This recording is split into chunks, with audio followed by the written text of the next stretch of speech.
मैं दुनिया का सबसे टॉप लेवल का किलर था, पर इस वक्त मुझे कुछ सड़क छाप गुंडे जमीन पर पटक बुरी तरह पीट रहे थे। मेरा पूरा जिस्म कीचड़ और गंदगी से भरा हुआ था, और जब अंडरवर्ल्ड की उस अमीरजादी ने मेरी जान बचाई तो मैंने सबके सामने अपनी जान की कीमत पूरे 20 करोड़ मांग ली। वहां खड़े हर एक शख्स को लगा कि मार खा खाकर मेरा दिमाग हिल गया है। यहाँ तक कि उसके बगल में खड़े बॉडीगार्ड्स तो मुझे समुंदर में फेंकर मछलियों को खिलाने की तैयारी में थे। पर उन बेवकूफों को क्या पता था, मैं इसलिए हाथ नहीं उठा रहा था क्योंकि मेरे बुढ़े उस्ताद ने मुझे सिखाया था, अगर मैं एक पंच भी मारूंगा ना तो मुझे नुकसान भरना पड़ेगा, और इन कमीनों की तो जान ही निकल जाएगी। जोंग किंघान इस बार इतनी जोर से हंसी कि उसकी आंखों से आंसू निकल आए। उसने जोर से मेरे कंधे पर थपथपाया। दिलचस्प, तुम जैसे अजीब नमूने का मरना सच में नुकसान होगा। कसम से हंसा हंसा कर मार डालोगे मुझे। फिर वो अपने आंसू पोंछते हुए हंसते हंसते अपनी गाड़ी में बैठ गई। उस महंगी लग्जरी कार को दूर जाते देख मैं बस फीकी सी हंसी हंस पाया।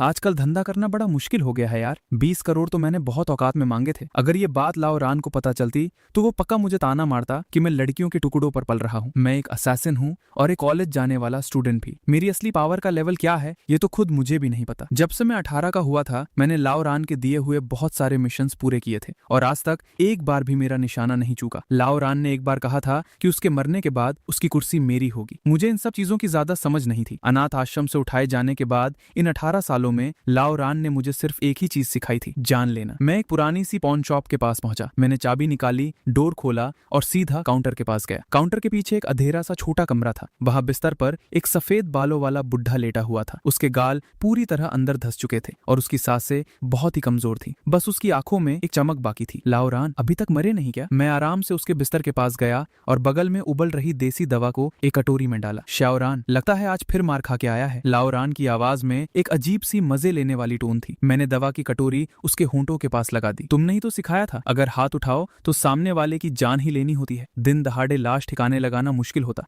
और उन जैसों के लिए इतनी मेहनत करना बेकार है। लाओ रान ने अपना सिर हिलाया और मेरी दी हुई दवा पीने से मना कर दिया। श्याओ रान, अब मेरे पास तुझे सिखाने के लिए कुछ नहीं बचा। ये बोलते हुए लाओ रान ने अपनी उंगली से एक सफेद हड्डी जैसी रिंग निकाली और मेरे हाथ में रख दी। उसके बाद उसकी सांसें और भी धीमी होती गई, यहाँ तक कि पूरी तरह रुक गई। मैं बिस्तर पर पड़ी उस बुढ़े की लाश को देखता रहा। मैंने अपने दिमाग पर बहुत जोर डाला ताकि लाओ रान से जुड़ी कोई और याद ढूंढ सकूं, पर आखिर में मैंने बस अपना सिर हिला दिया। मेरी यादों में लाओ रान ने मुझे सिर्फ मारना ही सिखाया था। मैं चुपचाप कमरे से बाहर आया और काउंटर के आगे बैठ गया। दुकान के पुराने दरवाजे से मैं बाहर धुंधली बारिश को घूरता रहा। बारिश थोड़ी और तेज हो गई थी। तभी अचानक दरवाजे पर दस्तक हुई और मेरा ध्यान टूट गया। मेरी नजरें साफ हुई और मैंने दरवाजे की तरफ देखा। वहां एक आदमी खड़ा था जो मुस्कुराते हुए मुझे ही देख रहा था। मैं लाश लेने आया हूँ। मैंने हाँ में सिर हिलाया और पीछे वाले कमरे की तरफ इशारा कर दिया ताकि वो अपना काम कर ले। मैंने उस आदमी से उसकी पहचान नहीं पूछी और ना ही ये पूछा कि वो लाश कहाँ ले जाएगा। इंसान जब मर ही गया तो उसकी लाश कहाँ जाएगी उससे क्या ही फर्क पड़ता है। वो आदमी मुस्कुराते हुए मेरे पास से गुजरा। जाते वक्त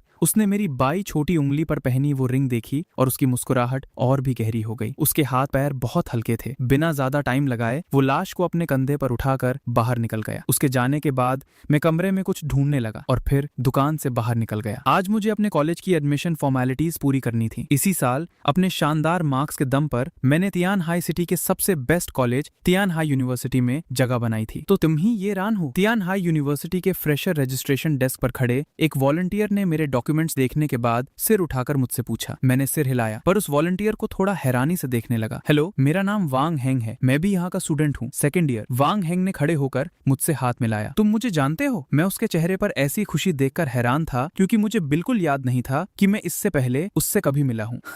तुम्हारे जैसे लोग जो अपने दम पर इस कॉलेज में आते हैं उन्हें रेयर स्पीशीज बुलाया जाता है। सालों तक एक भी नहीं मिलता और इस साल तुम जैसे 3 बंदे आ गए। वांग हेंग अपने सारे दांत दिखाकर हंसने लगा। मेरी तो बोलती ही बंद हो गई। मैंने चुपचाप अपने फॉर्म्स भरे और हॉस्टल चाहिए या नहीं वाले ऑप्शन में नो टिक कर दिया। ये सब निपटाकर मैं कॉलेज के मेन गेट की तरफ निकल गया। गेट पर पहुंचते ही मुझे वही जानी पहचानी लग्जरी कार दिखी। अंदर बैठी उन हैरान आंखों ने भी मुझे देख लिया था। जोंग किंघान को लगता है उम्मीद नहीं थी कि मैं यहाँ का स्टूडेंट हूँ। कार का दरवाजा धीरे से खुला और वो मुस्कुराती हुई मेरी तरफ आने लगी। उसका ड्राइवर वही ब्लैक सूट वाला बॉडीगार्ड था जो अब मुझे घूर घूर कर देख रहा था जैसे मैं कोई तमाशा हूँ। किस्मत का खेल देखो, तुम फिर मिल गए। दिलचस्प नमूने। जोंग किंघान मेरे ठीक सामने आकर खड़ी हो गई। मैंने भी फीकी सी हंसी दी।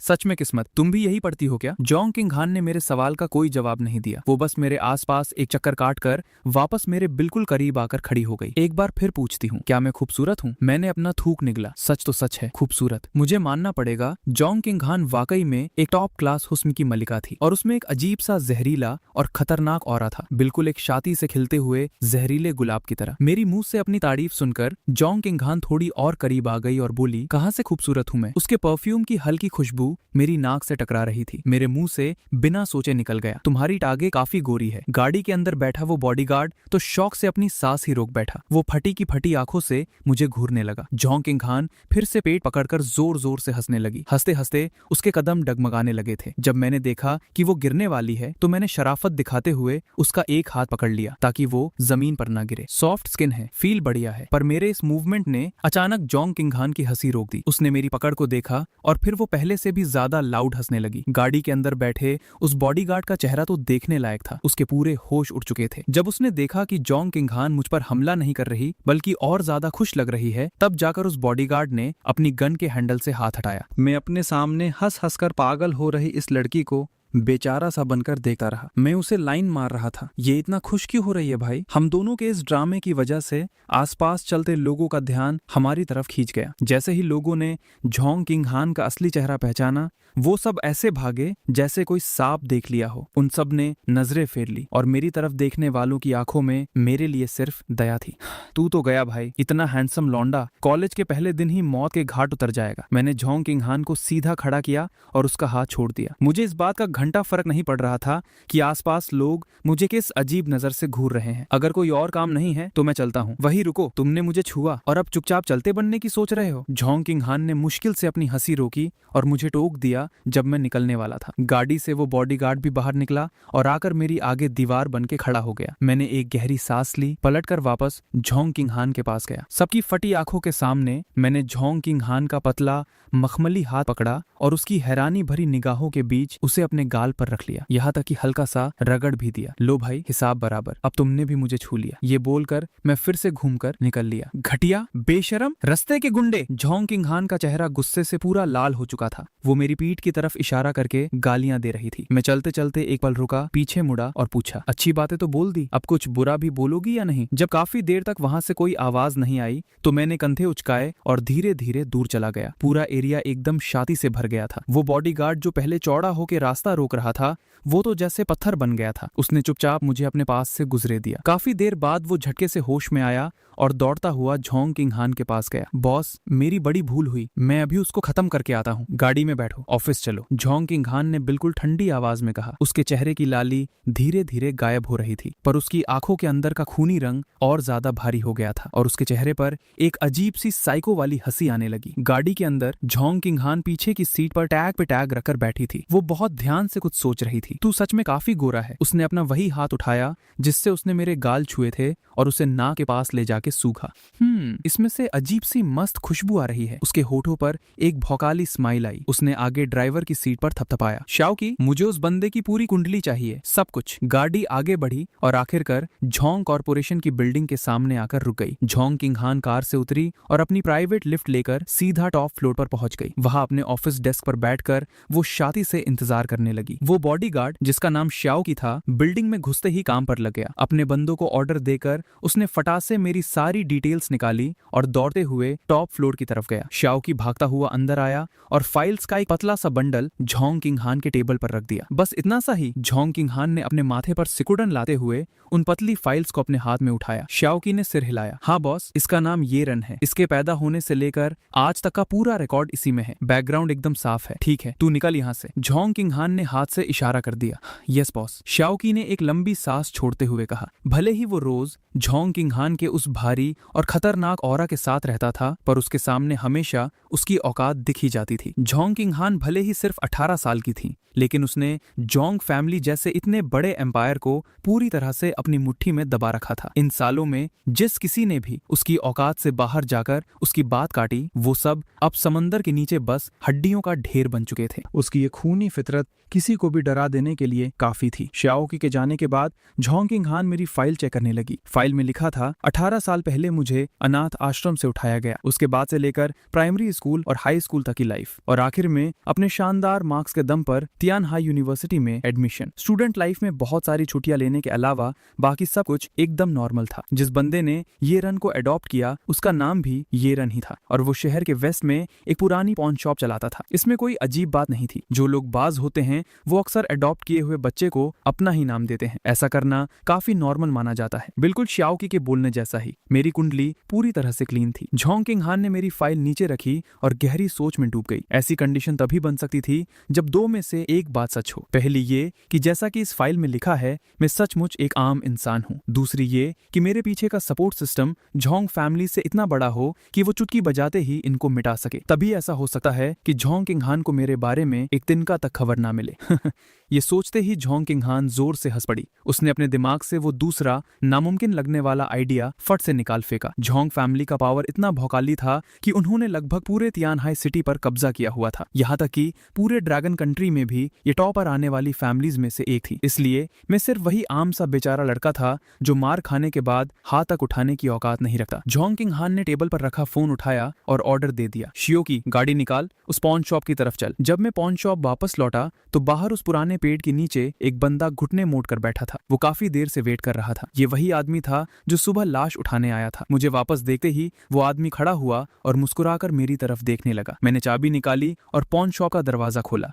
वो आदमी भी हंसता हुआ मेरे पीछे पीछे अंदर घुस आया। अंदर आते ही उसने मेरे आगे हल्का सा सिर झुकाया। मेरा नाम मिंग यी है, मास्टर को मेरा सलाम। मैंने मिंग यी पर एक नजर डाली पर मुंह से कोई शब्द नहीं निकाला। मैं साफ देख सकता था कि ये मिंग यी नाम का बंदा भी एक किलर ही था, पर उसकी पावर मुझसे थोड़ी कम थी। लाओरन ने जाने से पहले ऑर्डर दिया था कि जब आप यहाँ नहीं होगे तो मैं इस दुकान को संभालूंगा। मिंग यी ने आगे बोला। मैंने हाँ में सिर हिलाया। तेरे जैसे यहाँ और कितने बंदे हैं? 64 पूरे ड्रैगन कंट्री में 2 और इस्तियान हाई सिटी में सिर्फ मैं ही अकेला हूँ। मिंग यी ने बोलकर काउंटर से कुर्सी उठाई और मेरी बगल में रख दी। मेरे अंदर बहुत सारे सवाल थे। इन 18 सालों में लाओरन ने ऐसी किसी भी बात का जिक्र तक नहीं किया था। उस बुढ़ऊ ने सिखाया भी तो बस जान लेना, बुढ़े ने मुझे बस मारना सिखाया। मैंने धीमी आवाज में बड़बड़ाते हुए कहा। मिंग यी की मुस्कान और भी गहरी हो गई। ऐसा ही होना चाहिए था। मुझे तुम पर बिल्कुल भरोसा नहीं है। मैंने उस हंसते हुए आदमी की तरफ देखा, आराम से खड़ा हुआ और काउंटर के पीछे चला गया। तभी मैंने अचानक पलट कर पूछा, जिस कुर्सी पर मैं बैठा हूँ उसकी पूरी वैल्यू क्या है? इस सवाल पर मिंग यी काफी देर तक चुप रहा। ऐसा लग रहा था जैसे वो बोलने से पहले शब्दों को चुन रहा हो। आखिर में उसने उसी कुर्सी की तरफ पॉइंट किया जैसे कोई फजूल की बात बोली हो। एक तरफ पूरी दुनिया है और दूसरी तरफ सिर्फ मौत। उसके बाद हम दोनों के बीच सन्नाटा छा गया। वो शाद पॉन शॉप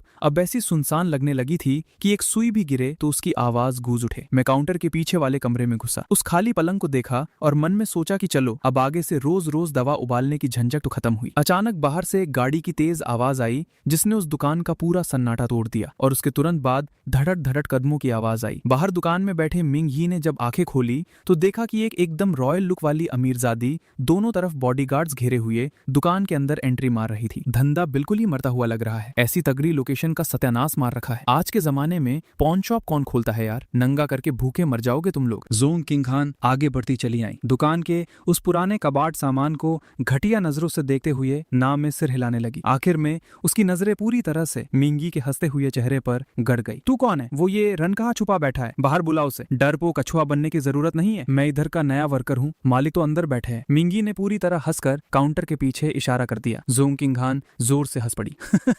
इस टूटे हुए ढाबे में तुम नौकर रख रहे हो? उसका पेट पालने की औकात भी है? उतना जुगाड़ तो हो ही जाता है कि भूखा मरने की नौबत ना आए। मैंने काउंटर के पीछे वाले कमरे से अपना सर बाहर निकालकर मुस्कुराते हुए बोला। मुझ जैसे रंगीले लड़के को देखते ही जोंग किंग हान ने फिर से जहर उगलना शुरू कर दिया। दिन दहाड़े अपने कमरे में घुसकर बैठे हो, कहीं उस हाथ का इस्तेमाल तो नहीं कर रहे जिससे मुझे छुआ था? पता नहीं क्या बीमारी थी, पर जोंग किंग हान बस कैसे ना कैसे करके मुझे अपनी बातों से निचली औकात दिखाना चाहती थी। मैंने जोंग किंग हान की इन सब गालियों को एक कान से सुनकर दूसरे से निकाल दिया। मैं पूरे स्वागत करने वाले स्टाइल में बाहर आया और उसे बैठने के लिए एक कुर्सी दे दी। लाओरन ने मरते वक्त अपने लिए एक फूटी कौड़ी भी नहीं छोड़ी थी। मैं पहले से टेंशन में था कि पढ़ाई की फीस कैसे भरूंगा। अभी आसपास कोई धंधा भी नहीं दिख रहा था, तो मुझे लगा कि शायद ये अमीर कुड़ी मुझे कोई मौत का कॉन्ट्रैक्ट देने आई है। जोंग किंग हान ने मेरी दी हुई उस कबाड़ कुर्सी पर बहुत घटिया निगाहों से देखा, पर फिर भी वो उस पर बैठ गई और टैग पे टाग चढ़ाकर औकात दिखाने लगी। चलो लड़का समझदार तो है, वरना मैं ये पूरी दुकान तोड़ फोड़ के राख कर देती। इससे पहले कि जोंग किंग हान दोबारा अपनी बकवास चालू करती, उसने मुझे बड़ी शराफत के साथ पानी का एक ग्लास देते हुए देखा। मेरे चेहरे पर ऐसी चमचागिरी वाली मुस्कान देकर जोंग किंग हान का दिमाग ही सुन पड़ गया। ये नमूना पागल है क्या? उसे मेरा वही घमंडी भौकाल ज्यादा पसंद था। जोंग किंग हान ने थोड़ा सा पानी पिया और अपना गला ठीक किया। उसका पूरा मूड मुझे बुरी तरह जलील करने का था, क्योंकि मैंने उसे छेड़ने की हिम्मत की थी। पर तभी मैंने बोलना शुरू कर दिया।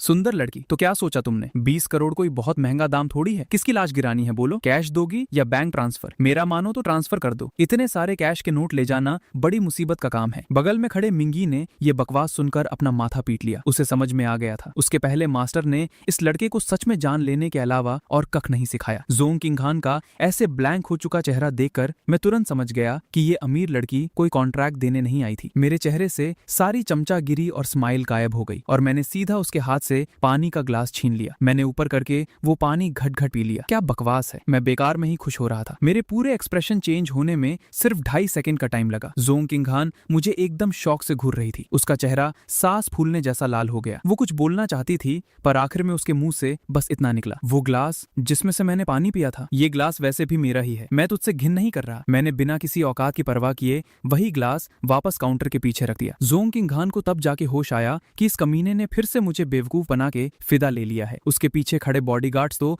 गुस्से से फटने वाले थे। बस एक इशारा मिलते ही वो मेरी बोटी बोटी काट देते। अगर कोई ऑर्डर नहीं देना तो थोड़ा पैसा उधार ही दे दो, मैं थोड़ा टाइट चल रहा हूँ आजकल और फीस भरने के भी पैसे नहीं है। और ठीक उसी सेकंड में जैसे ही जोंग किंग खान मुझे मछलियों को खिलाने का ऑर्डर देने ही वाली थी, मैं वापस से अपनी उसी बेवकूफों जैसी हंसमुख मुस्कान के साथ उसका चेहरा के एकदम पास पहुंच गया। जोंग किंग खान का खतरनाक ऑरा पूरी तरह से महसूस हो रहा था, लेकिन मैं फिर भी अपनी बत्ती सी दिखाते हुए उससे पैसे उधार मांगने लगा। अभी कुछ देर पहले ही मैंने उसका फायदा उठाया था और अब अपनी जान बचाने के बजाय मैं उस खतरनाक लड़की को अपना चलता फिरता एटीएम समझने की सोच रहा था।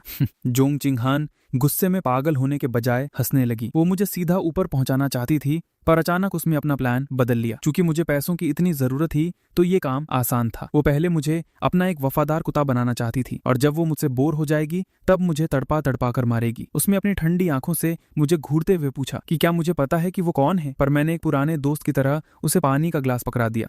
मैंने आ भरते हुए कहा कि उस बूढ़े के मरने के बाद मेरे पास पैसे नहीं बचे हैं और मेरा कोई दोस्त भी नहीं है, इसलिए मुझे लगा कि शायद मेरी कॉलेज मेट मेरी मदद कर दे। जोंग किंग खान ने उस ग्लास को देखा जिससे मैंने अभी पानी पिया था और वो घिन से पागल होने ही वाली थी, पर मुझे अपने जाल में फंसाने के लिए उसने एक खौफनाक मुस्कान दी और पूछा कि मुझे कितने पैसे चाहिए। मैंने अपना मुंह खोला और सीधा 50 लाख मांग लिए। मुझे लगा वो मना कर देगी, पर उसने न सिर्फ हाँ कहा बल्कि हर महीने इंटरेस्ट डबल होने की जानलेवा शर्त भी रख दी। मैं खुशी से फूल कर कुप्पा हो गया। मैंने हिम्मत करके अपना हाथ उसके कंधे पर रखा और उसे एक नेक दिल बिजनेस वुमन कहकर उसकी तारीफ करने लगा। तभी उसका आदमी श्याओ ची कैश से भरा एक पूरा बैग लेकर आया और मेरे सामने फेंक दिया। मैंने बिना सोचे समझे कॉन्ट्रैक्ट पर साइन कर दिया।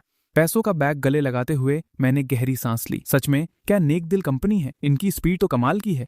जोंग किंग खान खौफनाक मुस्कान के साथ खड़ी हुई। जाने से पहले उसने मुझे एक धमकी दी और उस कुर्सी की तरफ इशारा करते हुए मेरी बेइज्जती की। जब तक खुशबू आ रही है जाकर चाट ले। मैं बस जाते हुए उसे एक बेवकूफ की तरह देखता रहा और मुस्कुराता रहा। ये लड़की भले ही थोड़ी गुस्सैल है पर चलते फिरते 50 लाख उधार दे सकती है। ये तो साक्षात दुनिया की देवी है। उसी वक्त बाहर खड़ी लग्जरी कार के अंदर जोंग किंग खान का चेहरा गुस्से से लाल था और उसने अपने आदमियों को ऑर्डर दिया, उस पर पूरी नजर रखो, अगर वो भागने की कोशिश करे तो उसे जिंदा ही काट डालना। अब पैसों का इंतजाम हो चुका था। मैं पलटा और मैंने मिंग यी से पूछा कि मेरे पिछले मिशन के पैसे कहाँ गए। वो बूढ़ा एक मिशन के कम से कम 50 करोड़ लेता था। ऐसा तो हो नहीं सकता कि उसने कुछ भी न छोड़ा हो, पर मिंग यी ने पूरे कॉन्फिडेंस के साथ जवाब दिया, कुछ नहीं बचा। ये सुनते ही मेरा खून खौल उठा। वो बूढ़ा मरने से पहले सारे पैसे तो ले ही गया, ऊपर से मुझे खिलाने के लिए एक और इंसान पीछे छोड़ गया। फीस भरने के बाद अब मेरे पास सिर्फ 30 लाख बचे थे। मिंगी को इतनी बेशर्मी से खड़ा देकर मेरा दिमाग खराब हो रहा था। वो बूढ़ा पक्का यही चाहता था कि मेरी जिंदगी आराम से ना कटे, इसलिए उसने जानबूझकर मेरी मुश्किलें बढ़ा दी। इस टूटी फूटी पॉन शॉप को देकर मुझे अपना फ्यूचर अंधकार में लग रहा था। इस कबाड़ खाने से पैसे कमाने की उम्मीद करना मतलब भूखे मरने की तैयारी करना है। पर तभी मिंगी ने छाती ठोकर प्रॉमिस किया कि वो भी घर चलाने के लिए पैसे कमा सकता है। मैंने उसे शक की निगाहों से घूरा और उसने बड़े कॉन्फिडेंस के साथ मुझे बताया, रूल्स के हिसाब से जो टारगेट्स हम 64 लोग नहीं मार पाते, सिर्फ वही काम आपके पास आएगा। और हद तो तब हो गई जब उसने बताया कि मुझे ना सिर्फ उनके छोड़े हुए कामों का इंतजार करना था बल्कि उनके लिए साइड जॉब्स ढूंढने का काम भी मेरा ही था। मैं अंदर ही अंदर उस बूढ़े को गालियां दे रहा था। ये कोई जायदाद नहीं थी, ये तो मेरे सिर पर एक बहुत बड़ा कर्ज था। मुझसे रहा नहीं गया और मैंने बाकी 62 लोगों के बारे में पूछा। मिंगी ने आ भरते हुए कहा कि सब के सब साइड जॉब्स करके अपना गुजारा कर रहे हैं, क्योंकि ऑर्गेनाइजेशन के मिशंस बहुत अजीब थे। हमें सिर्फ उन किलर्स को मारना होता था जो ऑर्गेनाइजेशन छोड़कर भाग गए हों। मेरी तो उम्मीद ही टूट गई। मुझे मारने के लिए इतने गद्दार कहाँ से मिलेंगे? मुझे पक्का कोई और रास्ता ढूंढना ही पड़ेगा। ये पॉन शॉप असल में साइड जॉब्स लेने का एक अड्डा था और इसके रूल्स बहुत ही सिंपल थे। या तो काम के बदले जान दो, इसे डेथ ऑर्डर कहते हैं। अगर ये काम ले लिया तो इसे पूरा करना ही पड़ेगा। या फिर काम के बदले पैसे लो, इसे लाइफ ऑर्डर कहते हैं। और सबसे मजेदार बात ये थी कि लाइफ ऑर्डर लेने के बाद मेरे पास दो ऑप्शंस थे। पहला, टारगेट को मारो और क्लाइंट से पैसे लो। दूसरा, क्लाइंट को ही मार डालो और टारगेट के पास जाकर पैसे मांगो। अगली सुबह मैं 20 लाख कैश लेकर एक बस में चढ़ गया। एक टॉप लेवल का किलर होने के बावजूद मैं एक गाड़ी तक नहीं खरीद सकता था और मुझे बस में अंकल आंटियों के साथ धक्के खाने पड़ रहे थे। जब मैं कॉलेज के फीस काउंटर पर पहुंचा तो स्टाफ मुझे पूरी इज्जत के साथ देख रहा था। कल जो मैंने जोंग चिंग हान के साथ किया था वो बात पूरी जगह फैल चुकी थी। सबको लगा था कि मैं अब तक मर चुका हूं, पर कौन सोच सकता था कि मैं बिल्कुल जिंदा और सही सलामत हूं और चौड़े होकर अपनी फीस भरने आ गया हूं। कॉलेज बोर्ड ने तो मेरा एडमिशन फॉर्म भी फाड़ने का सोच लिया था, पर अब क्लर्क मुझसे ऐसे बात कर रहा था जैसे मैं उसका बॉस हूं। उसने पूरी इज्जत के साथ मुझे मेरा आईडी कार्ड और यूनिफॉर्म दी। मैंने बिना कोई इमोशन दिखाए वो चीजें ली और वहां से निकल गया। जैसे ही मैंने पैसे भरे, जोंग चिंग हान को तुरंत खबर मिल गई। उस ऊंची बिल्डिंग के टॉप फ्लोर पर बैठकर वो खौफनाक मुस्कान के साथ मेरे नाम को घूर रही थी और उसने कसम खाई कि वो मुझ जैसे कमीने को अपने घुटनों पर लाकर रहेगी। और दूसरी तरफ मुझे इन सब बातों का कोई अंदाजा नहीं था। मैं खुशी खुशी अपनी कॉलेज यूनिफॉर्म पहनकर मिंगी के सामने शो ऑफ कर रहा था। मैंने तो यहाँ तक अनाउंस कर दिया कि अब से मिंगी मुझे बॉस बुलाएगा। मिंगी ने मेरी इन बचकानी हरकतों को देखा, उसके होठ फड़फड़ाए और उसने मन ही मन सोचा कि आखिरकार मैं हूं तो एक बच्चा ही। अगली सुबह मैं पूरे स्वैग के साथ तियानहा यूनिवर्सिटी में घुस गया, पर इस ओपनिंग सेरेमनी ने मेरा सारा मजा खराब कर दिया। वो बूढ़ा प्रिंसिपल स्टेज पर बोल बोलकर अपना गला सुखा रहा था और मेरे कानों से खून आने वाला था। जब मैं बोर होकर इधर उधर देख रहा था तभी मेरी नजर भीड़ के बीचों बीच जाकर रुक गई। वहां बॉडीगार्ड्स ने एक पूरी जगह खाली कर रखी थी और बीच में एक बहुत महंगा सोफा रखा हुआ था। मेरी बॉस जोंग चिंग हान वहां बड़े आराम से बैठी हुई थी। उसने अपने पैर एक के ऊपर एक रखे हुए थे और वो कहर ढा रही थी। मैं मन ही मन हंसा, भीड़ को चीरते हुए आगे बढ़ा और सीधा जाकर उसके बगल में बैठ गया। जोंग चिंग हान उस वक्त अंगूर खा रही थी। जैसे ही उसे लगा कि उसके बगल में कोई बैठा है, वो पूरी तरह से जम गई। वो अपने मुंह में अंगूर भरे हुए मुझे घूरने लगी और कुछ पल के लिए वो चबाना भी भूल गई। स्टेज पर प्रिंसिपल की आवाज तुरंत बंद हो गई और नीचे खड़े स्टूडेंट्स जोर जोर से चिल्लाने लगे। बॉडीगार्ड स्याओ की का तो गुस्से से बुरा हाल था। वो चिल्लाते हुए मुझे मारने के लिए अपनी गन निकालने ही वाला था, पर तभी जोंग चिंग हान ने हाथ उठाकर उसे रोक दिया और प्रिंसिपल को इशारा किया कि वो अपनी स्पीच कंटिन्यू रखे। मैंने बिल्कुल भी संकोच नहीं किया और सीधा उसके हाथ से अंगूरों का गुच्छा छीन लिया। बिना किसी डर के मैं उन्हें खाने लगा। उसी वक्त हम दोनों के पैर आपस में टकरा गए। उसकी सॉफ्ट स्किन को छूने का वो एहसास मुझे और भी मजा दे रहा था। जोंग चिंग हान गुस्से से अपनी मुट्ठी बंद कर रही थी और खोल रही थी। उसने दांत पीसते हुए मुझे घूरा और पूछा कि मैं यहाँ क्या करने आया हूँ। मेरे मुंह में अंगूर भरे हुए थे और मैंने चबाते हुए कहा कि वो मुझे बहुत अकेली लग रही थी, इसलिए मैं खास तौर पर उसे कंपनी देने आ गया। उस एक पल के लिए जोंग चिंग हान की आंखों में एक अजीब सा ठहराव आ गया। बचपन से लेकर आज तक या तो लोग उससे डरते थे या उसके सामने भीख मांगते थे। यहाँ तक कि उसका अपना बाप भी उससे अच्छे से बात नहीं करता था, पर मैं इकलौता ऐसा इंसान था जो उसे बिना किसी लालच के अपनी साफ आंखों से देख रहा था और मैंने कुछ ऐसा कह दिया था जिसने उसके दिल को छू लिया था। मैंने पूरा गुच्छा खत्म कर दिया पर मेरा पेट नहीं भरा था। मैंने एक बेवकूफ की तरह उससे पूछा कि क्या और अंगूर है। वो तुरंत अपने बॉडीगार्ड्स को बुलाने वाली थी, पर फिर उसे कुछ होश आया और उसने लाल चेहरे के साथ बगल में रखे बॉक्स की तरफ इशारा किया कि मैं खुद ले लूं। मैं खुशी खुशी गया। मुझे क्या पता था कि मेरा हर एक निवाला पैसे जला रहा है, और 2 गुच्छे और उठा लाया। मैं वापस जोंग चिंग हान के बगल में आकर बैठ गया और मजे से खाने लगा। तभी जोंग चिंग हान ने खौफनाक मुस्कान के साथ मुझे बताया इस एक अंगूर की कीमत $350 है। अभी मैंने सिर्फ फल नहीं खाए थे, वो सच में सोने चांदी के भाव के थे। इतनी सी देर में मैं 20 लाख खा चुका था। ये सुनते ही मेरे हाथ रुक गए। मैंने डरते हुए पूछा कि क्या मुझे इसके पैसे भी चुकाने पड़ेंगे, पर जोंग चिंग हान ने मुझे घूरा और पीछे मुड़कर बॉडीगार्ड शाओकी से कहा कि वो मेरे अकाउंट में 20 लाख और जोड़ दे। अब तो मेरी हिलने की भी हिम्मत नहीं हो रही थी, पर जोंग चिंग हान का मूड बहुत अच्छा हो गया था और वो पागलपन में मुझे अपने हाथों से खिलाने लगी। उसने अपनी नाजुक उंगलियों से एक अंगूर उठाया जिसमें से एक हल्की सी खुशबू आ रही थी और उसे चिढ़ाते हुए मेरे होठों के पास ले आई। मैंने भी सब कुछ भूलकर उस चमचमाते हुए अंगूर को निगल लिया। वो खुशी से हल्की सी चीखी और उसकी मुस्कान और भी खतरनाक हो गई। वो मुझे एक के बाद एक अंगूर खिलाती रही। मेरा तो उसूल बन गया था कि जब इतना उधार हो ही गया है तो और सही। मैंने मना नहीं किया, चाहे मेरे सारे पैसे ही क्यों ना खत्म हो जाएं, मैं तो भरपेट खाऊंगा। आसपास के सारे नए स्टूडेंट्स हमें पागल होकर देख रहे थे। ये कोई ओपनिंग सेरेमनी नहीं थी, ये तो खुलेआम रोमांस चल रहा था। जब सेरेमनी खत्म हुई तो मेरा उधार पूरे 60 लाख तक पहुंच चुका था। जोंग चिंगहान ने जाते जाते मुझे एक आखिरी धमकी दी कि मैं 6 महीने के अंदर उसके पैसे लौटा दूं, और फिर वो मुझे अपना वो खौफनाक लुक देकर वहां से चली गई। मैं वहीं खड़ा एक बेबस मुस्कान दे रहा था। मुझे बिल्कुल नहीं पता था कि उस वक्त तियानहाई यूनिवर्सिटी का कैंपस नेटवर्क पूरी तरह से क्रैश हो चुका था। आइस क्वीन जोंग चिंगहान के दिल में किसी के लिए जगह है, ये खबर हर जगह फैल गई थी, और उसके मुझे अंगूर खिलाने वाली फोटोज पूरे इंटरनेट पर आग की तरह फैल रही थी। नीचे कमेंट्स तो और भी पागलपन वाले थे। कोई कह रहा था कि मैं लड़कियों के पैसों पर पलने वाला बेशर्म हूं, तो कोई पूछ रहा था कि आखिर मैं कौन सा देवता हूं। पर मैं तब इन बातों से अनजान था। मुझे बिल्कुल अंदाजा नहीं था कि मैं ऑलरेडी पूरे कॉलेज के लड़कों का दुश्मन बन चुका हूं। मैं चुपचाप थका हारा पॉन शॉप वापस लौटा। पुराने पेड़ के नीचे लेटे हुए मिंग यी ने करवट ली और आराम से एक बात फेंक कर मारी। काउंटर पर एक कॉन्ट्रैक्ट रखा था जो उसने बीच में ही रोक लिया था। कॉन्ट्रैक्ट देने वाला और कोई नहीं, जिंगनान सिटी का सबसे बड़ा माफिया शेन ये था। इस साले ने जमीन कब्जाने के चक्कर में आधी रात को मासूम लोगों को मलबे के नीचे जिंदा दफना दिया था। पर मेरे दिमाग में जो बात खटक रही थी वो ये थी कि उसने मोटी रकम देकर जिसके नाम की सुपारी दी थी वो मेरी क्रेडिटर जोंग चिंगहान थी, जिसको मुझे पैसे लौटाने थे। शेन फैमिली की औकात तो देखो, वो तियानहाई सिटी पर कब्जा करना चाहते थे और जोंग चिंगहान उनके रास्ते का सबसे बड़ा कांटा थी। मैंने जोंग चिंगहान की पूरी कुंडली और उसकी प्रॉपर्टी की फाइल पलट कर देखी। अंदर ही अंदर मेरे होश उड़ गए। बाप रे, इस कर्जदार दीदी का बैंक बैलेंस तो बहुत मोटा था। इसकी प्रॉपर्टी देखकर दिमाग घूम जाए। भले ही जोंग चिंगहान के काम करने का तरीका थोड़ा खूनी और खतरनाक था, पर कम से कम वो मासूम लोगों की जान नहीं लेती थी। उस जानवर शेन ये से तो 100 गुना बेहतर ही थी। तो मैंने चुपचाप अपना सामान पैक किया और घूमकर अंधेरी रात में गायब हो गया। जिंगनान सिटी आने जाने में सिर्फ 3 घंटे का टाइम लगता था, और वैसे भी कल से मेरा कॉलेज शुरू होने वाला था। मैं पहले ही दिन लेट नहीं होना चाहता था। मेरे वहां से निकलते ही मिंग यी ने पेड़ के नीचे बैठे बैठे ठंडे दिमाग से किसी को कॉल मिलाया। कॉल के दूसरी तरफ से रूल्स तोड़ने को लेकर कोई भयानक गुस्से में चिल्ला रहा था, पर मिंग यी ने बड़े आराम से सिर्फ एक ही बात कही, ये कॉन्ट्रैक्ट बाई वुचांग ने उठा लिया है। अगले ही सेकंड दूसरी तरफ का सारा गुस्सा मौत जैसी शांति में बदल गया। सिर्फ डर के मारे उनके कांपने की आवाज आ रही थी। इधर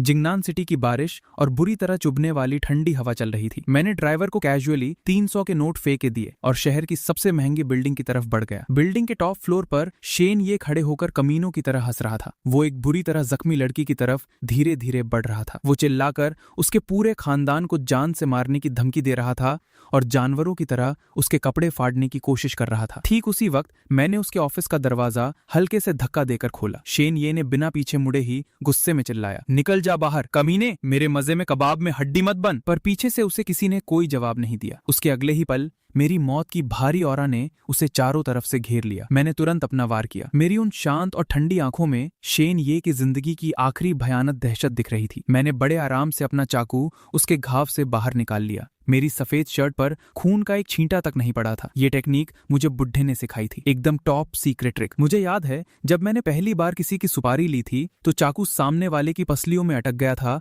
और निकल ही नहीं रहा था, और पूरा खून मेरे ऊपर उछल गया था। इस बात पर बुड्ढे ने मेरा पूरे 1 साल तक मजाक उड़ाया था। मैंने नीचे पड़े कपड़ों से चाकू का खून साफ किया और उस डर के मारे भागी हुई लड़की की तरफ मैंने आंख उठाकर भी नहीं देखा। फिर मैं एकदम बिंदास होकर सीढ़ियों से नीचे उतरा। मेरे पैरों के पास दर्जनों ताजी लाशें यहाँ वहां पड़ी हुई थी और नीचे ग्राउंड फ्लोर पर अभी भी पार्टी और नाच गाना चल रहा था। किसी को भनक तक नहीं लगी थी कि उनका बाप शैन ये ऊपर टपक चुका है। यहाँ तक कि किसी को पता ही नहीं चला कि मैं मौत का फरिश्ता वहां से गुजर चुका हूँ। वापस आते वक्त मैं टैक्सी में बैठा था। मेरा दिमाग सिर्फ यही कैलकुलेट कर रहा था कि उस जोंग चिंगहा से अपना बिल कैसे वसूल करूं। ओरिजिनल कॉन्ट्रैक्ट की रकम पूरे 400 मिलियन थी, पर मैंने तो उल्टी गंगा बहा दी। जिसने कॉन्ट्रैक्ट दिया था उसको ही टपका कर उसकी जान बचा ली। इस जान बचाने के बदले मुझे कम से कम 500 मिलियन तो लेने ही चाहिए थे। पर मुझे दिमाग में एक बात क्लियर थी कि वो नखरे वाली क्रेडिटर इतनी आसानी से मेरी बातों पर यकीन नहीं करने वाली। इसलिए मैंने सीधा अपनी पॉन शॉप पर वापसी की। मैंने सोचा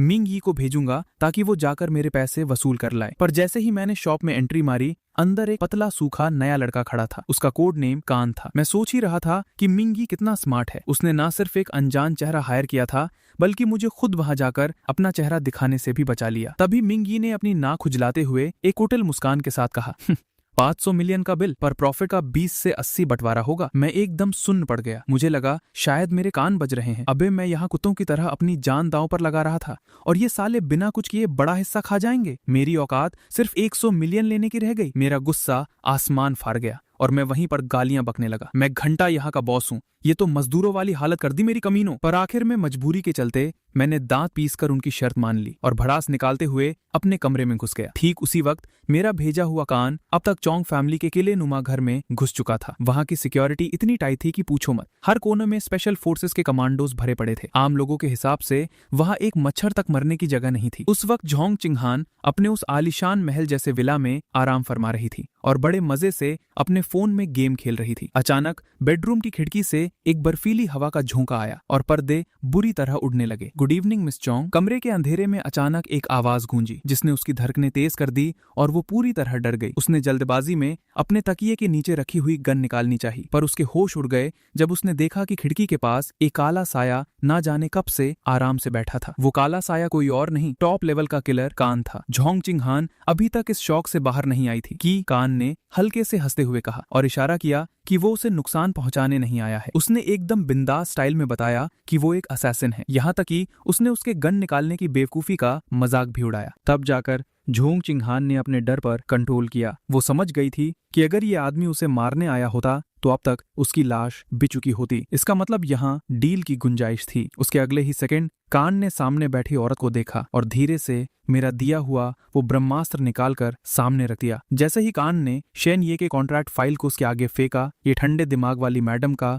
डर से हाथ कांपने लगा। तो ये तुम्हारा काम था? झोंग चिंगहान की आवाज उसकी हलक में फंस गई थी। उसकी आवाज में एक ऐसी भयानक दहशत थी जो पहले कभी नहीं दिखी। पर कान ने बिना किसी इमोशन के उस फाइल की तरफ इशारा किया। शेन ये का गेम ओवर हो चुका है और वो बस अपना बिल क्लियर करने आया था। बात बिल्कुल क्लियर और कट थी। झोंग चिंगहान के दिमाग में लाख सवाल चल रहे थे कि एक असैसिन ने कॉन्ट्रैक्ट देने वाले को ही क्यों टपका दिया। पर कान इन फालतू चीजों का जवाब देने के मूड में नहीं था। उसने एक अकाउंट नंबर की पर्ची सीधे टेबल पर दे मारी और आवाज लगाई पूरे 1 बिलियन की। अगली सुबह की शुरुआत हुई। मैं एकदम चौड़ी छाती करके अपने कमरे से निकला। मिंगी ने 32 दंती दिखाते हुए एक बैंक कार्ड मेरे हाथ में थमा दिया और बोला कि मेरे हिस्से के 100 मिलियन आ चुके हैं। मैंने कार्ड अपने हाथ में लिया और शक की निगाहों से उसकी शक्ल घूरने लगा। दिमाग कह रहा था कि दाल में कुछ काला जरूर है, पर फिर मैंने सोचा छोड़ो यार, पैसा आ गया ना, उतना ही काफी है। तो मैंने चुपचाप अपनी यूनिफॉर्म पहनी और बाहर निकल गया। मुझे क्या पता था कि मेरे बाहर निकलते ही पिछवाड़े में आग लगने वाली थी। मेरे जाते ही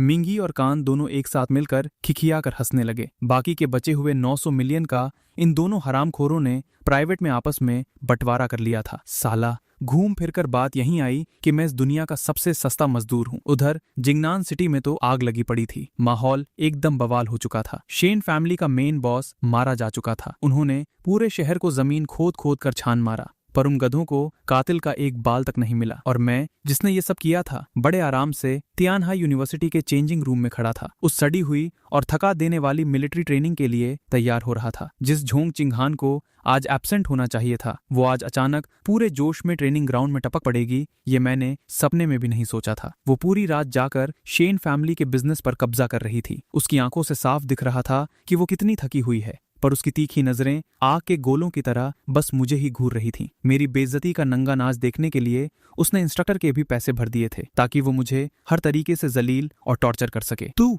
लाइन से बाहर निकल, अभी मैंने क्या बकवास की, उसे रिपीट कर। उस इंस्ट्रक्टर ने गुस्से से मेरी तरफ अपनी उंगली दिखाई। उसका एटीट्यूड आसमान छू रहा था। मैं धीरे धीरे लाइन से बाहर आया, पर मेरी आंखें अभी भी उस झोंग चिंगहान पर ही टिकी हुई थीं। मैंने एकदम सस्ते नखरे दिखाते हुए जवाब दिया, भूल गया, तू इतनी फालतू बकवास करता है, किसको याद रहेगा। ये सुनते ही उस साले इंस्ट्रक्टर की पूरी बॉडी में आग लग गई। उसने जमीन की तरफ इशारा किया और भूत की तरफ चिल्लाया, तेरी ओवर स्मार्टनेस की सजा 100 पुशअप्स अभी के अभी। आसपास के बाकी नए बच्चों का मुंह खुला का खुला रह गया। उन्हें लगा कि ये इंस्ट्रक्टर बड़ा खतरनाक है जो जोंग दीदी के सामने उसी के आदमी को धो रहा है। उधर जोंग चिंगहान का चेहरा किसी बर्फ की सिल्ली जैसा ठंडा था, पर मुझे पता था कि अंदर ही अंदर वो फूली नहीं समा रही है और पागलों की तरह हंस रही होगी। पर मुझे पता नहीं था कि ये तो बस शुरुआत ही, असली बुरा सपना तो अभी बाकी था। तेरी पोस्ट्योर खराब है, 100 पुशअप्स और, लड़कियों को ताड़ता है कमीने, 100 और मार, आंख दिखाता है मुझे, चल 200 और। उस नॉनसेंस इंस्ट्रक्टर के बहाने हर सेकेंड और ज्यादा वाहियात होते जा रहे थे। देखते ही देखते मेरे पुशअप्स की गिनती बढ़ती जा रही थी और ये गिनती एक ऐसी भयानक नंबर पर जा पहुंची, पूरे 3000 पुशअप्स। किसी आम आदमी का तो इसमें हार्ट अटैक ही आ जाए। पूरा ग्राउंड शमशान की तरह शांत हो गया था। ठीक उसी वक्त झोंग चिंगहान मेरे कान के पास आई, एक बदमाशी भरी स्माइल के साथ बोली, अगर तू मेरे आगे गिड़गिड़ाएगा तो मैं ये सजा कैंसिल करवा दूंगी। मैंने बस तिरछी नजर से उसकी तरफ देखा और पूरी औकात दिखाते हुए बोला, सिर्फ 3000 ही तो है, फालतू की टेंशन मत ले। फिर उन सारी फटी हुई आंखों के बीच मैं तेजी से जमीन पर लेट गया। शुरू में तो ये मजे ले रहे थे, पर जैसे जैसे वक्त आगे बढ़ा उनकी शक्ल का शौक प्योर रिस्पेक्ट में बदल गया। मैं एक मौत की मशीन की तरह बिना रुके अपने पुशअप्स मार रहा था, एक ही मोशन, बारी बारी, लगातार। 2000, 2500। मेरे पुशअप्स का मीटर अभी भी भयानक स्पीड में भाग रहा था। पूरा ग्राउंड जो पहले गाली दे रहा था और मजाक उड़ा रहा था, अब वहां आसमान फाड़ने वाला शोर और चीयर अप चल रहा था। उन्हें लगने लगा था कि मैं कोई इंसान नहीं बल्कि सुपरमैन हूं। आखिरकार उस पसीने से भीगे हुए फटू इंस्ट्रक्टर को ये ड्रामा जबरदस्ती रोकना पड़ा। मैं धीरे से उठकर खड़ा हुआ। मेरी पूरी बॉडी पसीने से नहा चुकी थी और एकदम भारी और डेंजरस मेल अल्फा वाली ऑरा निकल रही थी। और यही सीन देखकर झोंग चिंगहान की धड़कनें पागलों की तरह बढ़ गईं। उसका चेहरा पूरा टमाटर की तरह लाल हो चुका था। वो यही सोच रही थी कि कोई आदमी इस हद तक ताकत का भंडार कैसे हो सकता है। मिलिट्री ट्रेनिंग के खत्म होते ही वो हड़बड़ी में वहां से ऐसे भागने लगी जैसे भूत देख लिया हो। पर मैं कहाँ छोड़ने वाला था। मैंने रॉकेट की स्पीड से उसका पीछा किया और कस के उसके कंधे दबा दिए। और पता नहीं क्यों मेरे हाथ लगाते ही वो डर कर चीख पड़ी, तुम्हारे हाथ जल रहे हैं, मुझे हाथ मत लगाना। उसकी आवाज एकदम पतली और मखमली लग रही थी और ऐसी घबराहट थी जिसका उसे खुद भी आइडिया नहीं था। मेरे दिमाग में बस एक ही सवाल था कि इस नखरे वाली मैडम ने आज गलत दवाई खा ली है क्या? मिस झोंग, अपने बैंक का अकाउंट नंबर दीजिए, मुझे अपने उधारी के पैसे वापस करने हैं। झोंग चिंगहान ने मुझे ऐसे देखा जैसे उसे अपने कानों पर यकीन ही नहीं हो रहा था कि मेरे जैसा फकड़ आदमी अचानक इतनी मोटी रकम लाया कहाँ से, क्योंकि अगर मैंने अपना लोन चुका दिया तो फिर वो मुझे अपने जूते के नीचे कैसे रखेगी? रिश्तेदारों से उधार लिया है, मैंने चुभने वाला एक्सक्यूज चिपका दिया। पर झोंग चिंगहान की जुबान से अचानक एक तीर निकल गया, तू तो अनाथ था ना, तेरे रिश्तेदार कब से पैदा हो गए? आसपास की सांस अचानक रुक सी गई। मैं एकदम डेंजर तरीके से उसके पास गया। मेरी मौत जैसी प्रेशर वाली ऑरा को देकर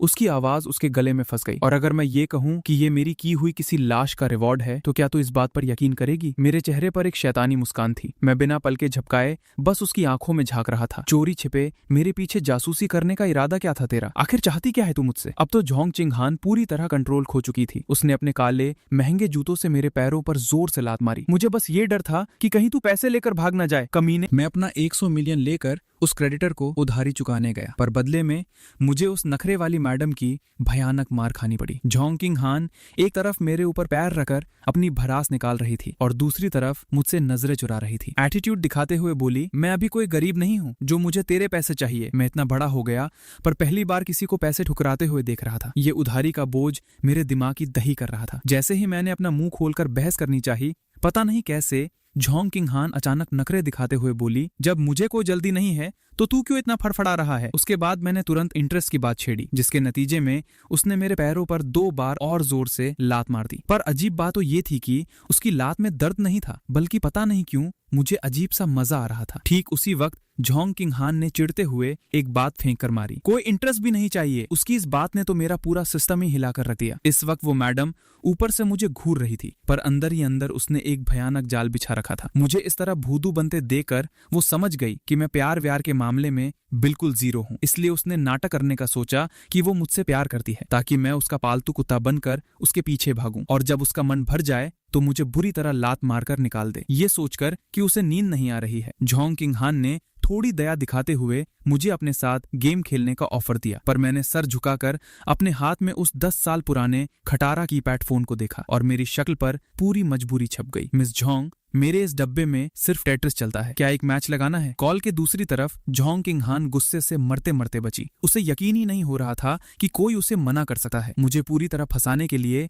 उसने अपने भयानक गुस्से को अंदर ही घोट लिया और पूरे बॉस वाले स्टाइल में अनाउंस किया कि वो कल ही मुझे नया फोन दिलवाने ले जाएगी। पर किस्मत देखो, मैंने मिलिट्री ट्रेनिंग का बहाना मार दिया। इस बार तो उसका दिमाग पूरी तरह से फट गया। उसने चिल्लाकर कहा कि उस इंस्ट्रक्टर को वो खुद देख लेगी। उसने मुझे अपनी बात आगे रखने का एक मौका तक नहीं दिया। फोन कटने के बाद ये आसमान में उड़ने वाली अमीरजादी चुपचाप अपने कंबल में घुस गई और छुप छुप कर इंटरनेट पर सर्च करने लगी एक जवान लड़के का दिल कैसे जीते। ठीक अगले दिन सुबह के 6 बजे मैं अभी भी गहरी नींद में था। अचानक मेरे कमरे का दरवाजा किसी ने जोर से धक्का देकर खोला। जोंग किंग हान बर्फ जैसा ठंडा चेहरा लिए मेरे बेड के पास खड़ी थी। उसने बिना एक शब्द बोले महंगे कपड़ों का एक जोड़ा मेरे मुंह पर दे मारा। उसकी ऐसी नजरें थीं जैसे वो मुझे कच्चा चबा जाएगी। मेरा चेहरा साफ बता रहा था कि मुझे ये सब नहीं चाहिए। मैं दिमाग में सोच रहा था कि साला अभी तो ठीक से रोशनी भी नहीं हुई है, सिर्फ 6 बजे हैं। पर उसने एक खतरनाक शैतानी हंसी हंसी।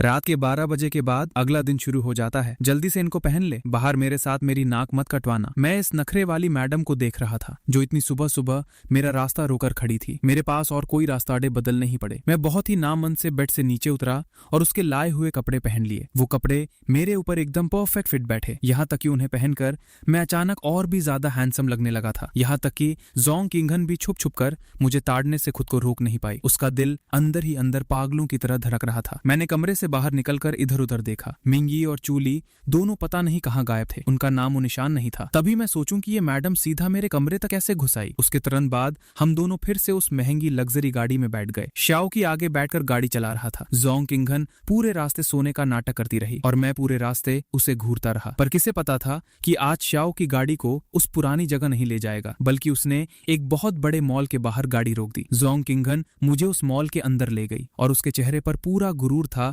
जब वो दिखावा करते हुए बोली, ध्यान से देख ले, ये पूरा मॉल मेरी जोंग फैमिली का है। पूरे 9 लाख स्क्वायर मीटर्स में फैला हुआ है। बोल है ना भौकाल। वो ऊपर से एटीट्यूड दिखा रही थी, पर अंदर ही अंदर वो कल रात इंटरनेट से पड़ी हुई लव ट्रिक्स को कॉपी कर रही थी। स्टेप 1, अपनी औकात और पावर दिखाओ ताकि उसके दिल में तुम्हारे लिए डर और रिस्पेक्ट पैदा हो। मैंने चारों तरफ देखा। ये मॉल वाकई में किसी आलीशान महल से कम नहीं था। तियानहाई सिटी में शायद ही ऐसी कोई दूसरी जगह हो, इसलिए मेरे दिल से तारीफ निकली। सच में बहुत खतरनाक है। ये बात सुनकर जोंग किंगहन अंदर ही अंदर खुशी से पागल हो रही थी। उसका बस चलता तो वो चाहती कि मैं तुरंत गिरकर उसके पैरों में पड़ जाऊं। आज उसने स्पेशली अपनी स्कूल यूनिफॉर्म उतार दी थी और एक सेमी ट्रांसपेरेंट पफ स्लीव्स वाली शर्ट पहनी हुई थी, जिसके साथ उसने एक घुटनों तक आने वाली प्लीटेड स्कर्ट मैच की थी और उसके साथ लंबे सफेद मोजे पहने हुए थे। वो सच में किसी एनिमे की क्यूट और एनर्जेटिक लड़की जैसी लग रही थी। ये उसकी स्पेशली प्लान की हुई ड्रेस थी, क्योंकि इंटरनेट के हिसाब से इस तरह का स्टाइल कम उम्र के लड़कों को सबसे जल्दी पिघला देता है। और जैसा उसने सोचा था, मैं खुद को उसे ताड़ने से रोक नहीं पाया, खासकर उसकी वो परफेक्टली शेप्ड लेग्स। जोंग किंगहन ने चोरी से मुझे अपनी तरफ देखते हुए पकड़ लिया और उसके होंठों पर एक हल्की सी मुस्कान आ गई। बच्चे, आज तो तू मेरे प्यार में पागल होकर ही रहेगा। फिर वो मुझे सीधा एक मोबाइल की दुकान में घुसा ले गई। स्टोर का मैनेजर जोंग किंगहन को देखते ही ऐसे डर गया जैसे कोई आतंकवादी हमला हो गया हो। वो भागते हुए हमें अटेंड करने आया। इस मॉल में दुकान चलाने का पहला रूल यही था, हमेशा इस खतरनाक जोंग फैमिली की बॉस को पहचान कर रखना। मैंने सुना था कि पहले किसी बेवकूफ शॉप ओनर ने इससे पंगे लिए थे और अब वो अफ्रीका में बैठकर आम उगा रहा है। जोंग किंगहन ने आगे से एक ठंडा सा जवाब दिया और सीधा मैनेजर को दुकान का सबसे बेहतरीन फोन निकालने का ऑर्डर दे दिया। उस फोन की कीमत पूरे 40,000 थी। उसने कार्ड स्वाइप किया और उसकी पलकें तक नहीं झपकी। मैनेजर बगल में खड़ा शौक से घूर रहा था कि ये अमीरजादी अपने सामान के लिए पैसे भी देती है। असल में ये उसकी स्ट्रैटेजी का स्टेप 2 था, पानी की तरह पैसा बहाओ, ताकि वो एक ऐसे एहसान के तले दब जाए जिसे वो कभी चुका ना सके। मुझे भी लगने लगा था कि ये एहसान मेरे ऊपर थोड़ा ज्यादा ही हो रहा है, तो मैंने हल्का सा ऑकवर्ड होकर हंसते हुए कहा, मिस जोंग, ये पैसे भी मैं आपको बाद में एक साथ चुका दूंगा। पर मेरी बात खत्म भी नहीं हुई थी कि जोंग किंगहान का चेहरा गुस्से से एकदम काला पड़ गया। उसने मेरी तरफ उंगली उठाते हुए जोर से चिल्लाया, चुकाएगा तेरा दिमाग। मैंने कहा ना, मैं दे रही हूँ तो बस मैं दे रही हूँ। मेरी गिफ्ट ठुकराने की हिम्मत कैसे हुई तेरी? क्या तू अपनी जान से हाथ धोना चाहता है? उसकी इस भयानक आवाज से मैं वहीं का वहीं सुन पड़ गया। मेरे पास बेबसी में हंसने के अलावा कोई चारा नहीं था। मैं सोच रहा था कि ये मैडम गिफ्ट भी लोगों के गले में जबरदस्ती घुसाती है, पर जो जोंग किंगहान एक सेकंड पहले मुझे कच्चा चबाने वाली लग रही थी, अगले ही पल उसने अचानक अपना सिर नीचे कर लिया। वो अपने अंदर ही अंदर पागलों की तरह मंत्र जप रही थी, सॉफ्ट बनो, प्यार से बात करो, केयर दिखाओ। ये था एक लड़के का दिल जीतने का स्टेप 3। हर जगह उसकी जरूरत का ख्याल रखो ताकि उसे लगे कि तुम उसकी कितनी परवाह करती हो। इसके बाद उसने अपने चेहरे पर जबरदस्ती एक नकली सी सो कॉल्ड स्वीट मुस्कान लाई। तुम्हारे कपड़े पुराने हो गए हैं, चलो मैं तुम्हें नए कपड़े दिला कर लाती हूँ। मेरे दिमाग में बस क्वेश्चन मार्क्स ही घूम रहे थे। इसका मूड बदलने की स्पीड किताब के पन्ने पलटने से भी तेज थी। मैं भी देखना चाहता था कि आखिर इसके दिमाग में चल क्या रहा है, तो मैंने चुपचाप हाँ में सिर हिला दिया। पर इसके बाद जो हुआ वो तो किसी पागल पागलपन से कम नहीं था। उसने एक ही झटके में दर्जनों कपड़े निकाल लिए और पागलों की तरह मुझे उन्हें पहनकर चेक करने को बोलने लगी। जो भी चीज उसकी आंखों को पसंद आ रही थी वो सीधा कार्ड निकालती और पेमेंट ठोक देती। मुझे बिल भरने का एक रत्ती मौका तक नहीं दिया। पर इससे भी ज्यादा डेंजरस बात तो ये थी, जब मैं ट्रायल रूम में कपड़े बदल रहा था वो मैडम दरवाजे के छेद से मुझे छुप छुप कर ताड़ रही थी। यहाँ तक कि मेरी 8 पैक एप्स पर उसकी आंखें चिपक गई थी और उसके अंदर न जाने कैसी कैसी डर्टी फैंटेसीज चल रही थी। उसकी आवाज में हल्की सी शर्म झलक रही थी। आज के बाद मुझे मिस झोंग कहकर मत बुलाना, मुझे झोंग किंग हान कहकर बुलाओ। मैं जल्दी से कदम बढ़ाकर उसके पीछे गया। जब मैंने उसके लाल टमाटर जैसे चेहरे को साइड से देखा तो पहली बार मुझे ये मैडम थोड़ी क्यूट लगने लगी। पर अचानक वो ऐसे चीखी जैसे मैंने उसकी पूंछ पर पैर रख दिया हो। कमीने, मेरे पीछे पीछे आना बंद कर। दोपहर होते होते मेरे पूरे शरीर पर छोटे बड़े बैग्स लटके हुए थे। यहाँ तक कि मेरी गर्दन को भी उसने नहीं छोड़ा था। मैं जिंदा चलते फिरते कपड़े टांगने वाले हैंगर में बदल गया था। मेरी हालत कुत्तों से भी बदतर हो गई थी। और सबसे ज्यादा हद वाली बात तो ये थी कि उस पागल ने पता नहीं क्या सोचकर मेरे लिए 2 स्कर्ट्स भी खरीद ली थी। जब उसने देखा कि मैं थक थक कर मरने वाला हूँ तब जाकर उस पर थोड़ी दया आई और उसने शाओकी को सारा सामान कार में रखने भेजा। जैसे ही मैंने सोचा कि अब थोड़ी शांति मिलेगी, उसने अचानक अपना सिर नीचे झुका लिया और उसका चेहरा एक बार फिर से कानों तक लाल हो गया। उसने खुद को नॉर्मल दिखाने की एक्टिंग करते हुए कहा, सुनो, आज के बाद मेरा लास्ट नेम हटाकर बुलाना सिर्फ किंग हान कहो। वो सच में मुझे अपनी उंगलियों पर नचाना चाहती थी, पर इसके बजाय वो खुद शर्म के मारे जमीन में गड़ जाना चाहती थी। मैंने हल्के से आवाज लगाई, किंग हान। मेरे सामने खड़ी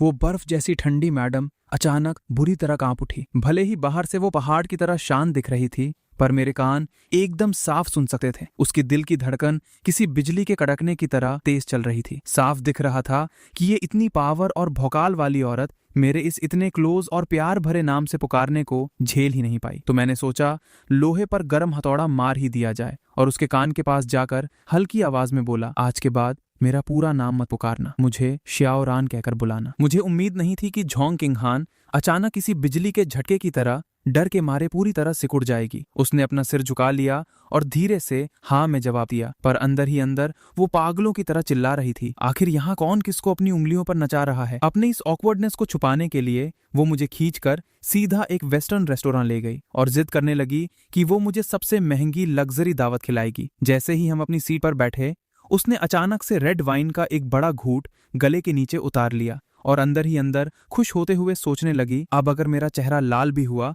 तो दारू का बहाना चल जाएगा। उसके ठीक बाद वेटर ने एक पूरा फ्रेंच भाषा में लिखा हुआ मेन्यू पकड़ा दिया। मेरी तो आंखें फटी की फटी रह गईं। झोंग किंग हान ने जब मेरी ऐसी फटी हुई शक्ल देखी तो अंदर ही अंदर उसे बहुत मजा आया। वो यहाँ तक सपने देखने लगी कि इसके बाद मैं उस पर पूरी तरह डिपेंड हो जाऊंगा। पर इसके आगे जो सीन हुआ ना, उसने उसकी आंखें बाहर निकलने पर मजबूर कर दिया। जैसे ही उसने बड़े नखरे और स्टाइल से अपनी स्टेक का एक छोटा सा टुकड़ा काटा और अपना सिर ऊपर उठाया, उसने देखा कि मेरे सामने रखी प्लेट पूरी तरह साफ हो चुकी थी। किसको यकीन होगा, मैंने बिना चबाए ही 1 सेकंड में पूरी स्टेक को निपटा दिया था। उसकी फटी हुई हैरान नजरों को देखते हुए मैंने अभी भी भूखे स्टाइल में उससे पूछा, खत्म हो गया? इसमें तो पेट के चूहे भी नहीं मरेंगे? जिसके बाद उसके खुले मुंह के सामने मैंने अपना भयानक भुखड़ मोड ऑन कर दिया। पूरे 4 प्लेट स्टेक, एक बड़ा सा पिज्जा और साथ में पूरी की पूरी महंगी रेड वाइन की बोतल, सब कुछ मैंने एक बार में साफ कर दिया। ये देखकर उस भौकाली मैडम का तो अपनी जिंदगी से ही विश्वास उठ गया। वो खुद को ताना मारने से रोक नहीं पाई। तू पिछले जन्म में कोई भूखा भूत था क्या? मैं जैसे ही घूम फिरकर पॉन शॉप के दरवाजे पर वापस लौटा,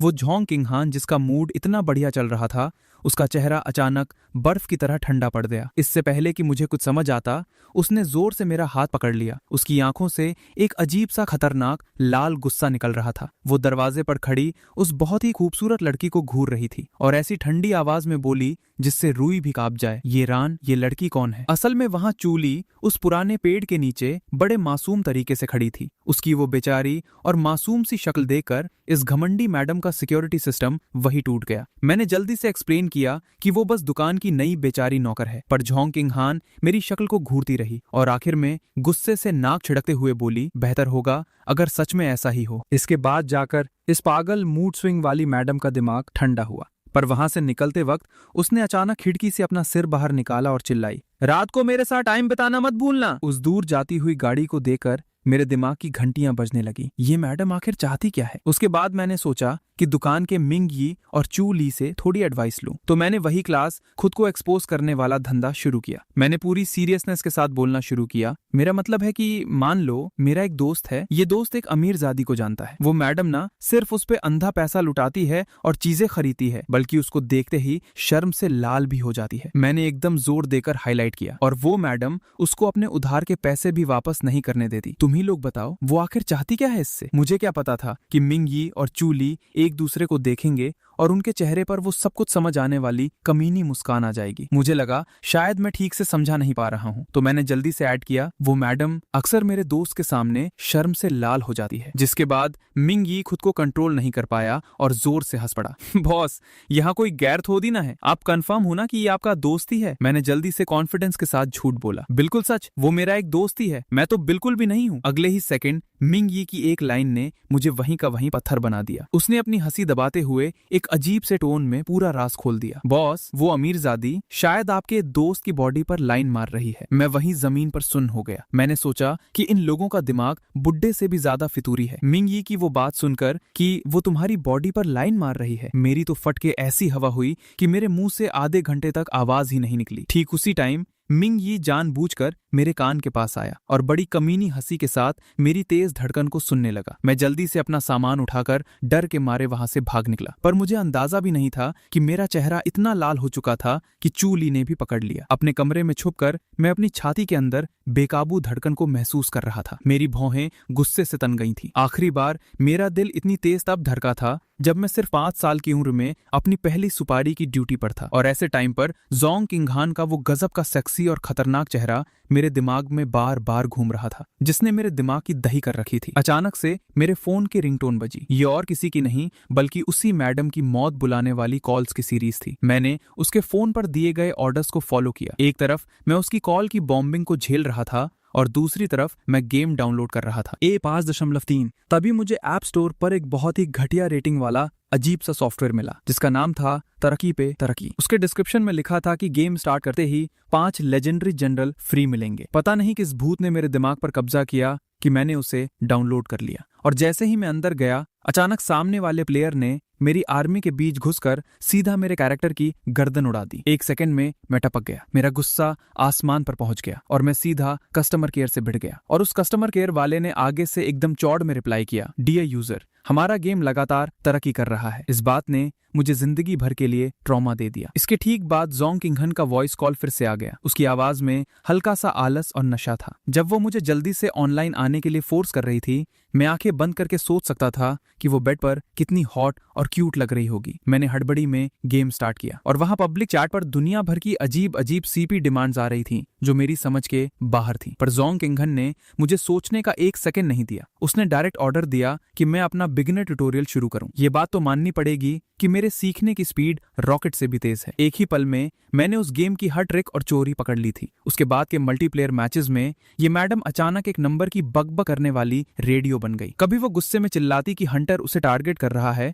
और कभी चौड़ में अपना महंगा स्किन शो ऑफ करती। इसका रिजल्ट ये हुआ कि हम गेम में आधी रात कत्लेआम मचाते रहे, तब तक जब तक उसने मुझे धमकी नहीं दी कि कल सुबह स्कूल जाना है। अगर तू बेड पर पड़ा मिला तो तेरा मर्डर पका है। उसके बाद जाकर ना मन से उसने फोन काटा। पर फोन साइड में रखने के बाद मुझे नींद का एक झोंका नहीं आ रहा था, बल्कि उस जिस्म की प्यासी वाली लाइन ने मेरे दिमाग की बत्ती जला कर रखी थी। अब जबकि सुबह होने में पूरे 3 घंटे बाकी थे, मैंने फिर से उस कचरा गेम पर क्लिक कर दिया। अगली सुबह तक बाहर गेट पर उस जानी पहचानी लग्जरी गाड़ी की तेज आवाज आई। मैं स्प्रिंग की तरह बेड से उछलकर सीधा बाहर भागा। जैसे ही मैं उस गाड़ी में घुसा, मेरी आंखें अपने आप जोंग किंघन की तरफ मैग्नेट की तरह चिपक गईं। आज उसने फिर से वही स्कूल यूनिफॉर्म पहनी हुई थी, पर उसके पैरों पर जो ब्लैक स्टॉकिंग्स थी वो मकड़ी के जाले की तरह पतली और ट्रांसपेरेंट थी, जिसमें से उसकी चमकती हुई सफेद स्किन हल्की हल्की झलक रही थी। मैंने अपनी नजरें उसके सर से लेकर पैर तक घुमाई और मेरी नजरें क्रॉस करके रखी हुई उसकी एकदम चिकनी लेग्स पर गड़ गईं। वो इतनी सॉफ्ट और मखमली लग रही थी कि मेरा दिल कर रहा था कि एक बार हाथ लगाकर कंफर्म करूं कि असली भी है या नहीं। क्या ताड़ रहा है कमीने, ठरकी, लफंगे। जोंग किंघन का चेहरा शर्म और गुस्से से